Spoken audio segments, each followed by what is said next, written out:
Sir ఇంతకు మీకు Boeing 747 flight ఉండే కదా, ఇప్పటికి ఉందా అమ్మేసుకున్నారా? ఎందుకు ఎక్కుతావా? నన్ను నీకు కావాలా? నన్ను ఎక్కించుకుంటారా సార్ మీరు? నీకు కావాలా చెప్పు మరి. ఇప్పుడు ఎందుకు అడుగుతున్నావు అవన్నీ? అంటే అరే ఉన్నాయా లేవా అని ఎందుకు నీకు అవసరం? అంటే కాదు సార్, మీ దగ్గర పైసలు దండిగా ఉంటేనే ఇప్పుడు కదా నేను మీ ప్రజలకు ఆఫీస్కి నమ్మకం వచ్చేది. ఇప్పుడు నేను మీ ఆఫీస్కి రావాలంటే ఫ్లైట్ వేసుకొని రావాలా? ఏమో. నా కార్ వేసుకొని రావచ్చు రావచ్చు కదా. అందుకే కార్ వేసుకొని వచ్చాను. కాదు సార్, మీరు పబ్లిక్ ఫిగర్ కదా, మీరు ఇప్పటిదాకా పబ్లిక్ ఫిగర్ అని మళ్ళీ వాళ్ళకి ఆసక్తి బోయింగ్ 747 వేసుకొచ్చానంటే ఎక్కడ ల్యాండ్ చేయాలి? ఏం వద్దు సార్, ఉందా పోయిందా అని అడుగుతున్నా. ఎందుకు పోతుంది? ఉందా నేను ఏమైనా అమ్ముకుంటానా? ఉందా సార్? లేకపోతే పాతింప సామాన్కి అమ్ముకునేలా కనిపిస్తున్నానా నేనేమన్నా? తిరుగుతలేదు సార్, తిరుగుతున్నారా మీరు? తిరుగుతుంది. నేను మొన్న యుఎస్ వెళ్ళినప్పుడు కూడా అదే వేసుకోలేను. దాంట్లోనే పోయి మీరు బ్లెస్సింగ్స్ ఇస్తారా ఎస్, సార్? టర్కీ వెళ్ళాను. టర్కీ ఎందులో వెళ్ళాను దాంట్లోనే తెలుసా నీకేమన్నా?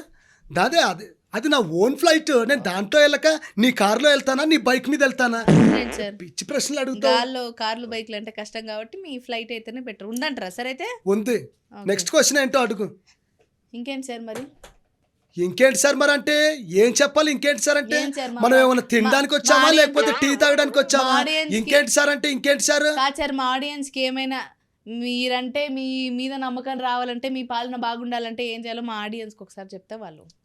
చూడండి ప్రజలారా, ఈ 2 రాష్ట్రాల పాలన సరిగ్గా లేదు. అది మీకు కూడా తెలుసు. ఖచ్చితంగా ఇంకా 3 సంవత్సరాలు ఉంది అంతే. గ్రౌండ్ రిపోర్ట్ చేస్తున్నాను. ఖచ్చితంగా మన పార్టీ అధికారంలోకి రాబోతుంది. నెక్స్ట్ నేనే సీఎం అవ్వబోతున్నాను. God bless you all. Thank you, thank you. ఇదిగో చూడమ్మాయి, ఇంకోసారి మటుకు నువ్వు మాత్రం కూర్చోకే, సరేనా? ఆయన అలాగే అంటారు. నెక్స్ట్ టైం కూడా నేనే యాంకరింగ్ చేస్తా, ఆయనే మాట్లాడాలి. చూద్దాం నెక్స్ట్ టైం ఏమంటాడో.